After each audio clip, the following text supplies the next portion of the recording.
biographical authors. We begin our special feature on Harrisburg with a look at Simon Cameron, Lincoln's beleaguered Secretary of War. Simon Cameron is the most talented and important political leader in American history that people haven't heard of. Cameron was, without a doubt, the most talented political machine builder, the most talented politician of his generation. You know, people talk about the age of Andrew Jackson, but in many ways they should talk about the age of Simon Cameron. This is a man whose political skills were undeniable, and a man who built a political machine that lasted far beyond any of those constructed by his contemporaries. He was a man who mastered his moment. And when you think he was born in 1799, the last year of George Washington's life, he dies in 1889, and during that 90-year period, he really rose to the top of first Pennsylvania and then America's political elite by mastering his moment. And it's unfortunate that his name has become mere shorthand for corruption and for sharp dealing, because in reality his story has so much to tell us about American politics in the first 3/4 of the 19th century. I think one of the reasons that Cameron has languished historically is because of this outsized reputation he has for corruption. You know, there's a great story that every student of the American Civil War has undoubtedly heard, and it goes something like this. Thaddeus Stevens, congressman from Pennsylvania, well-known abolitionist, was meeting with President Lincoln early in Lincoln's first term. And Lincoln happened to ask Stevens, well, what do you think about Cameron as Secretary of War? And Stevens said, well, I don't think Cameron would steal a red-hot stove. And this, of course, delighted Lincoln, who loved a good joke, particularly at Simon Cameron's expense. Lincoln repeated this joke to Cameron during a cabinet meeting, and of course Cameron was aghast, because the whole thing, the whole premise of the joke is that Cameron is totally corrupt. So Cameron ran into Stevens shortly after the meeting and said, why would you say something like that? I demand a retraction. So a few weeks later, Stevens is meeting with the president, and before he gets up to leave, he happens to say, well, I think the last time we met, I said Cameron wouldn't steal a red-hot stove. I take that back. And of course, you know, that just delights Lincoln even more. And the thrust of that story is, again, Cameron is irredeemably corrupt. And for most Civil War historians, that's everything you need to know about Simon Cameron. He wouldn't steal a red-hot stove. Or maybe he would. But, you know, when I think we begin scratching away at that reputation, we find out that there's a whole lot of smoke and not a whole lot of fire. And that in many ways, Cameron has been, I don't want to use the word victim, but certainly victimized by an undeniably humorous story. Cameron's reputation for corruption goes back to the late 1830s, when he was selected by President Martin Van Buren to adjust the claims of the Winnebago Native Americans under the terms of a treaty the United States had signed with the Winnebagos. And in this era, it wasn't unusual for the United States to sign treaties with Native Americans. And typically what would happen is the treaty would mandate that the United States would pay the Native Americans in gold, and then oftentimes they would, the United States would be responsible for the tribe's debts. And this was the case with the Winnebago Treaty. Typically what would happen is the federal government would send commissioners out to meet with the tribes, discuss who was actually eligible to receive money, and try to figure out who the tribes actually owed money to. Cameron was sent out in 1839. He gets to Prairie du Chien, Wisconsin, where he finds that the gold that was supposed to pay these claims hasn't been forwarded by the local army officer. So Cameron does a crackerjack job adjudicating these claims, but without any gold, he ends up paying the Native Americans and the traders with whom they had negotiated. He pays them in notes drawn on his Bank of Middletown, a bank that's headquartered here in Pennsylvania. To Cameron, this makes sense. He's got the notes, he can pay the Native Americans, and it's totally consistent with the terms of the treaty. But to Cameron's political enemies in Pennsylvania and in Washington, this looks like a swindle. This looks like he's paying Native Americans in depressed paper currency, and he himself is going to be paid back in gold. And it's important to remember, 1840 is a presidential election year. So as we're moving through 1839, the drumbeat of the Whigs against Martin Van Buren, the sitting president, is getting louder and more vicious. And by tarring Cameron as corrupt, they can tie Cameron to the president and hopefully elect a Whig in 1840. And that's actually what happens. They tar Cameron with being the great Winnebago chief. And this slander follows Cameron throughout his political life and creates a narrative where Cameron is hopelessly and irredeemably corrupt. He uses the government to make money. He's not above fleecing poor, defenseless Native Americans. And this becomes the dominant narrative about Cameron. And so when his political enemies charge him with bribery, or charge him with corruption, or charge him with spoilsmanship, it fits that pre-existing narrative. But if you investigate the individual cases, what you find is there's a lot of smoke, but very little fire. Most of the people who charge Cameron with corruption do so for partisan reasons, and the War Department and the House both investigate the so-called Winnebago frauds and find that there's absolutely no wrongdoing on Cameron's part. His first elected office is in 1845, when he assumes the Pennsylvania Senate seat vacated by his friend and political patron, James Buchanan. Buchanan is going into James K. Polk's cabinet as Secretary of State, and Cameron decides to take over his friend's political office. But there's a really important step in between the 1820s and Cameron becoming senator from Pennsylvania. And that's Cameron founding the Bank of Middletown. Cameron takes the wealth that he earns in the 1820s and early 1830s and pursues banking, which provides a really effective way of building his political prestige. Because by founding the Bank of Middletown, he has access to a ready source of credit that he can extend to politically influential people throughout the state, politicians, party leaders, etc. And what that does is make him politically prominent. Even though he doesn't hold elective office until the 1840s, by the time we get to the late 1820s, Cameron is a well-known and well-respected partisan political operative. He is James Carville in the 19th century. And so when he decides to replace James Buchanan in the Senate in 1845, he's able to do that because he has almost 20 years of bridge building throughout the state. And I really want to emphasize the importance of state political power to national political identity.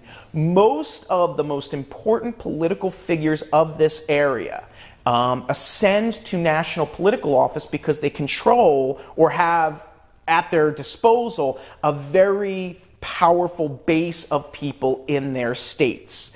And I think that that's reflected in Cameron's political career. It's important to remember that to become a senator, you don't face the voters.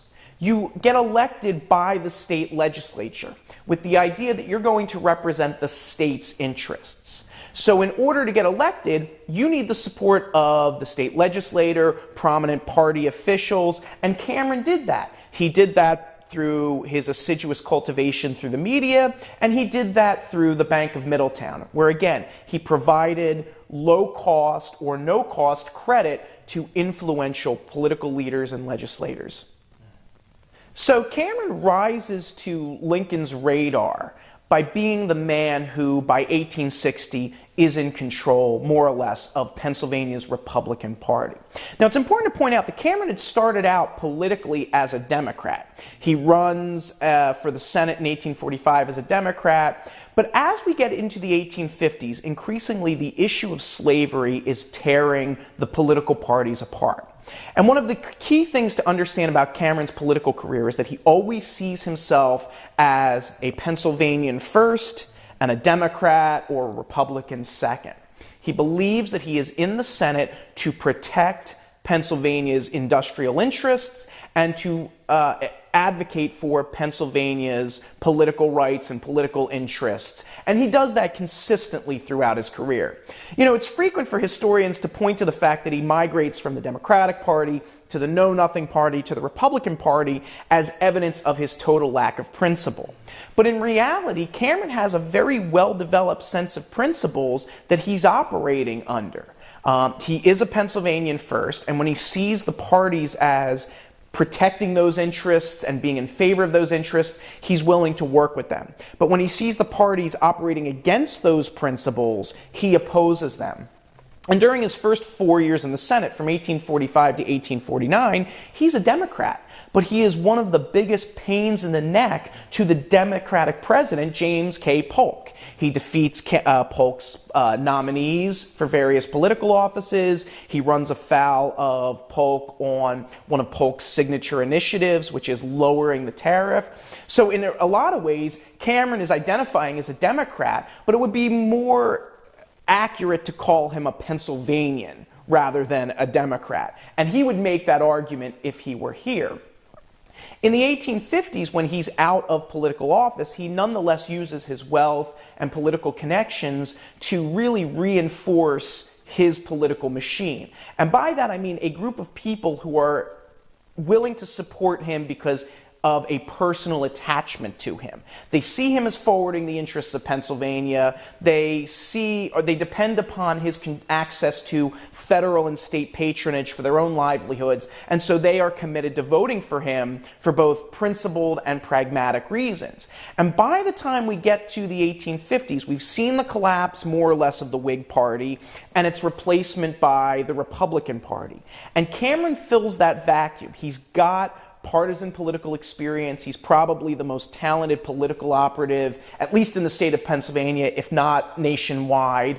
And he controls Pennsylvania's Republican Party. And the person who controls Pennsylvania's Republican Party is in a really strong position because Pennsylvania has the second highest number of electoral votes in the United States. Pennsylvania is a kingmaker. So to be the guy that controls the state puts you in a really enviable position. You might not become president, but you will certainly have a very large voice in who is going to become president. And so when Cameron's supporters go to the Republican National Convention in 1860, they're in a really strong position. Not so much to get their guy the nomination, but to ensure whoever gets the nomination owes their guy big time. And in fact, it's Lincoln's people who reach out to Cameron's people and say, we need your help securing the nomination. If we get the nomination and we win the election, we promise you a cabinet seat. And so that's exactly what happens. Cameron's men throw their candidate's support behind Lincoln. Lincoln gets the nomination. And then Cameron works very, very aggressively to win Pennsylvania for Abraham Lincoln, which he succeeds in doing. And so, beginning in November 1860, Cameron fully expects that he will be rewarded with a seat in Lincoln's cabinet. Lincoln ends up trying to renege on that bargain because Cameron's political enemies here in Pennsylvania, as well as New Yorkers who were irritated by a Pennsylvanian's place in the cabinet, conspire to work against Cameron, but ultimately he succeeds and he is taken into Lincoln's cabinet, where he has a very rocky tenure for about 10 months. Now, as I understand the negotiations in Chicago, it's relatively vague about which cabinet seat Cameron would ultimately be offered. Cameron seems to have preferred being Secretary of the Treasury based on the idea that he was a businessman with years of experience building canals, in the banking industry, in the newspaper industry, and that would be very valuable experience as Secretary of the Treasury. When Cameron and Lincoln ultimately get down to brass tacks and decide which seat Cameron is going to get, the only seat that's really left is Secretary of War. And in fact, Cameron says to Lincoln, you should pick someone else for Secretary of War. There is clearly a war coming. Pick someone who wants to make a reputation in this office. And Lincoln says, no, I want you for this office. Initially, Cameron declines, but the day before the inauguration, he meets with Lincoln and says, okay, I will take Secretary of War. Now, again, historians have pointed to this as proof that, well, Lincoln didn't believe that there was a war coming, because why would he put Simon Cameron in as Secretary of War? But if you look at the men that Lincoln ends up taking into his cabinet initially, Cameron is actually fairly experienced when it comes to the military.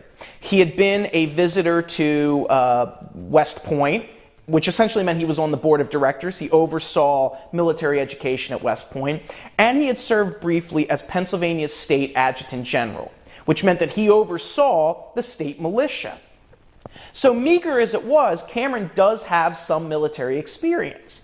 And he is advocating the fact that there is a war coming, that the South is going to resist Lincoln's election, and perhaps Lincoln understood that Cameron was somewhat far-sighted as to the challenges that Lincoln would face.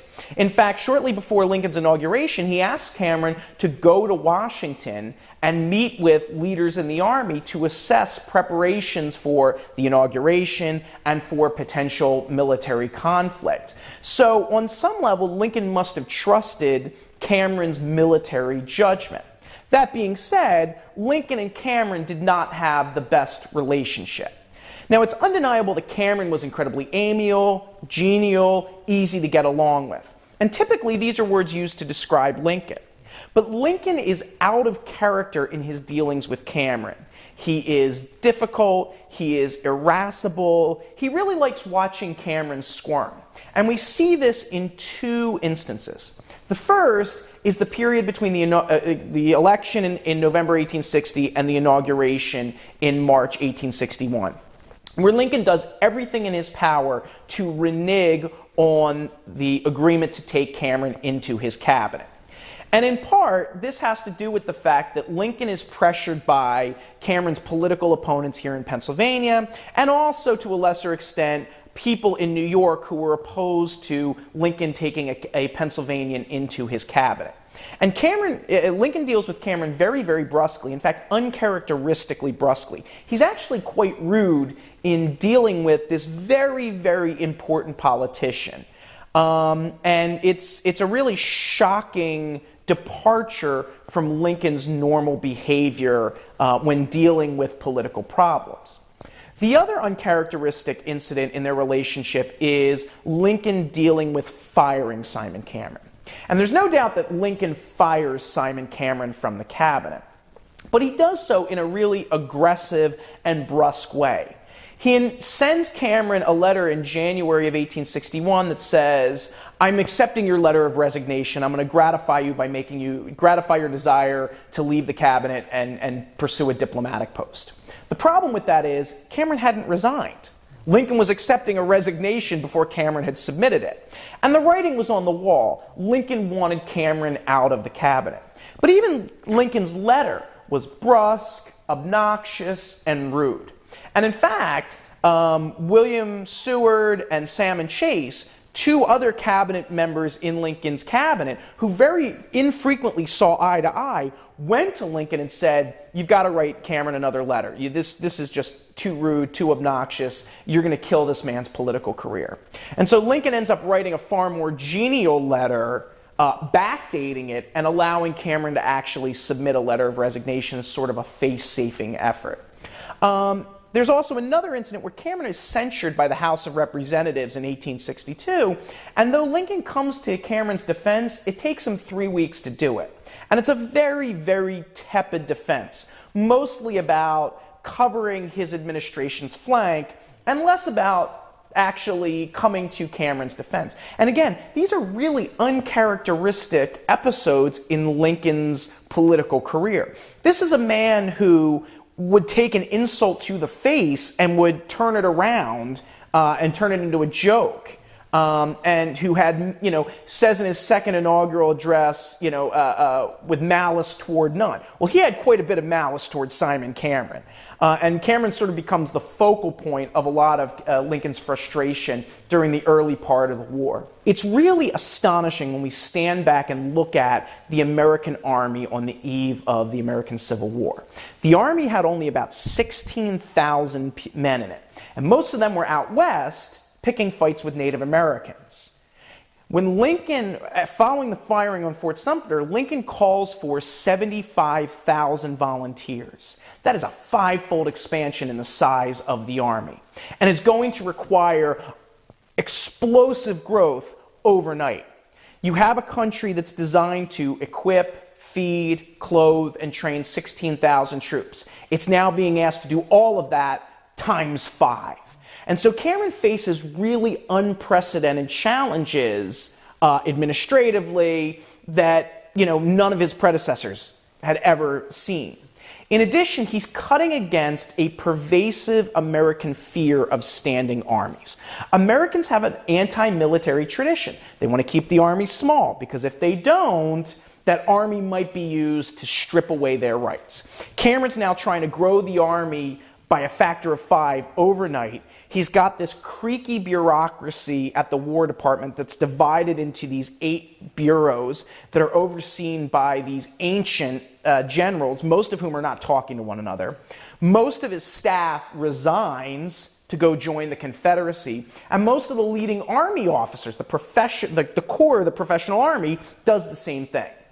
And so here you are, Simon Cameron, facing these unprecedented challenges, needing to grow the army by a factor of 5 and needing it yesterday, needing to clothe, feed, train, and equip those men. And it's shocking. And then you add to that the fact that Cameron is not an administrator. Cameron is a politician. And the skills that got him into this position are not the skills that are going to help him succeed. Now, that being said, I want to point out, I think historians have been unfair to Cameron. I think when you look at the scope of the challenges he faced, I think when you look at his total lack of preparation for them, he actually dealt with them about as well as anyone could have expected him. Was he the world's greatest Secretary of War? No, he was not. Could it have been substantially worse? Absolutely. And had he been Secretary of War in any other era, I think he would have performed admirably in that job. I think the book's most surprising revelation is the reason behind Cameron's dismissal from the cabinet. Historians have repeated the lie that Cameron was dismissed from the cabinet due to issues of corruption. And they point to a story from the fall of 1861, where a bunch of New York bond traders come to the White House and say, we're not going to sell any more federal government bonds unless you dismiss Simon Cameron from the cabinet because of corruption. And Lincoln is alleged to have said, look guys, bring me one proven instance of corruption and Simon Cameron's out of the cabinet. And these bond salesmen, of course, are never able to do that, and so Lincoln doesn't fire Cameron in the autumn of 1861. And historians point to this story as, widespread proof of Simon Cameron's corruption, but also they point to it as what a great guy Lincoln was. Here he was defending Simon Cameron. The reality is far less rosy than that scenario would say. Lincoln turns to his secretary after the bond salesmen leave and says, if I gave in to them, the next thing would be people coming for Seward. And the next thing after that would be people coming from Chase. And soon I'd have no cabinet left. So he defends Cameron, at least in part as a way of ensuring the integrity of his cabinet. Ultimately, Lincoln does fire Cameron. But again, it has nothing to do with corruption and everything to do with the issue of slavery. And here we need to take a step back and talk a little bit about Cameron's attitude toward the issue of slavery and Cameron's attitudes toward race. Cameron is a conservative on the issue of slavery, by which I mean he didn't like slavery, but he didn't believe the federal government had the power to interfere where it already existed. He believed that slavery was sanctioned by the Constitution. So if South Carolina decided it wanted to be a slave state, well, that was regrettable, but there was nothing Pennsylvania could do. By the same token, if Pennsylvania decided it did not want to be a slave state, its right to not have slavery should be protected. And one of the things that really irritates Cameron in the late 1850s is what he sees as the slave states' attack on northern states' rights, their states' right to not be slave states. As part of the Compromise of 1850, the federal government had instituted a more aggressive fugitive slave law, which mandated, among other things, that state officials, even in free states, were required to help recapture escaped slaves. So if a slave escaped from Maryland and got to Pennsylvania, Pennsylvania state officials were required to spend Pennsylvania tax money to try and recapture that slave. And Cameron sees this as hideous. He says, well, I respect South Carolina's constitutional right to be a slave state. Why isn't South Carolina respecting Pennsylvania's state right to be a free state? But again, this is all predicated on that idea that states have a constitutional right to decide whether or not they want to be free states or whether they want to be slave states. But the biggest statement on Cameron's attitudes about race come from his consistent advocacy that the Army should enlist African Americans. And he begins making that point early in the war. As early as April of 1861, he says to the president, this is going to be a long, drawn-out war. It is going to require us to make war not only on the Confederate armies, but also the Confederate infrastructure. And there is no bigger or more important infrastructure than slavery. Let's enlist escaped slaves. They're coming by the dozens across our lines. Let's augment our power. Let's drain manpower from the South, and let's win this war. And Lincoln says, no, we can't do that, because if we do, the 4 slave states who don't leave the Union, the so-called border states, will immediately go over to the Confederacy. Throughout the summer, as the war goes very poorly for the Union, Cameron begins making this point even more aggressively. He says, let's enlist African Americans, let's enlist African Americans. And it's clear that that drumbeat is falling on deaf ears. And so Cameron begins taking his criticism public. Throughout the autumn of 1861, he is seen in the company of Army officers and politicians who are advocating these things. And in fact, he is actually at a speech standing next to a politician who argues for this. Now, Cameron doesn't say anything, but his very presence there speaks volumes about where his heart is on the issue. However, it's not until he publicly comes out in support of enlisting African Americans that Lincoln decides Cameron's got to go. And that happens in early December. Shortly before President Lincoln submits his first annual report to Congress, he requests reports from the various cabinet departments. Cameron submits his report on the War Department and includes a paragraph advocating the enlistment of African Americans. But in order to force the president's hand, he sends that draft report out to the press before giving it to the president. He then gives it to the president, who is aghast at this recommendation, fearing that it's going to cost him support in the border states. And he orders Postmaster General Montgomery Blair to try and get all of the copies of this report back. Well, Blair isn't able to do that. The report ends up in the newspaper, along with the amended report that Lincoln forces Cameron to issue. And now the story is not only Secretary of War advocates the enlistment of African Americans, it's now President Lincoln tries to squelch recommendation by his cabinet official. And it really exposes the fault lines in Lincoln's administration. And from that moment, Cameron's time in the cabinet is limited. He's marginalized throughout December of 1861, and in January 1862, Lincoln boots him out of the cabinet, unceremoniously. So Cameron returns to the Senate in 1867 and begins his third and longest stint as senator from Pennsylvania.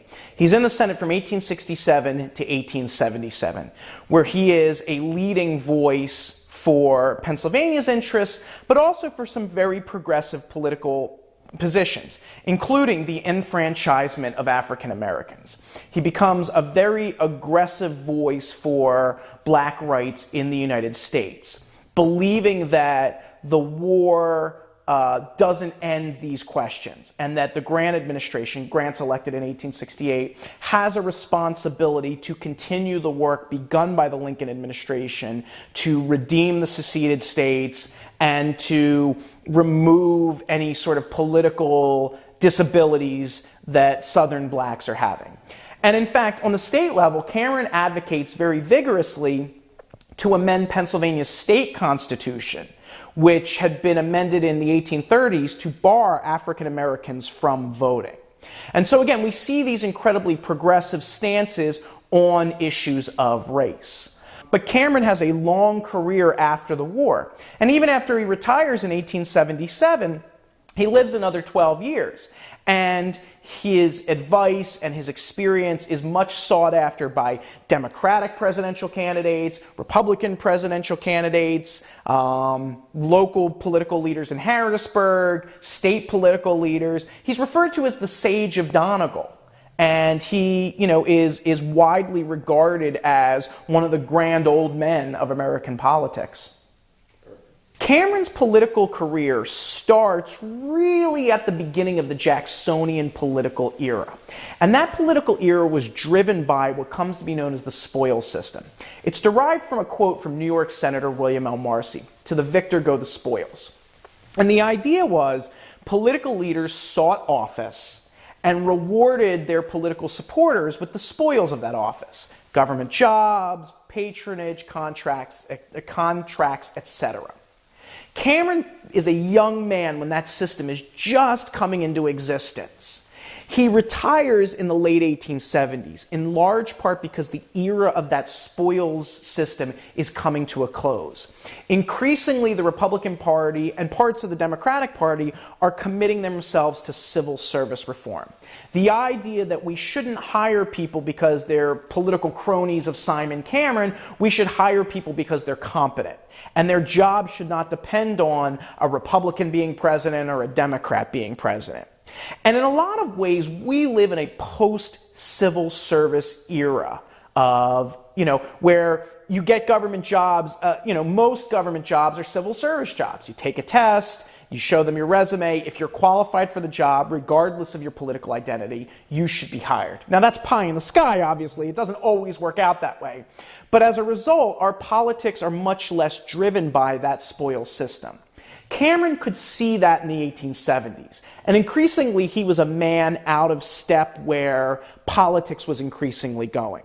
This was a man who built a political machine based on attachment to him, cemented by his access to state and federal patronage. And with the beginning of civil service reform in the 1870s and 1880s and 1890s, it was clear that system was under assault. And so you begin to see an erosion of these political machines. Nevertheless, Cameron built the most successful state political machine in our history. The Cameron political machine controls Pennsylvania into the 1930s. So he controls Pennsylvania, his political machine controls Pennsylvania for nearly 50 years after his death. And one of the reasons that I wrote the book was to remind people that there's more to Cameron than just that famous Thaddeus Stevens story. This was a human being with nuance and ideas. He wasn't this mustachioed villain, but he was a person. And his career has a lot to teach us about the way in which politics worked in the 1820s, 30s, 40s, 50s, 60s, and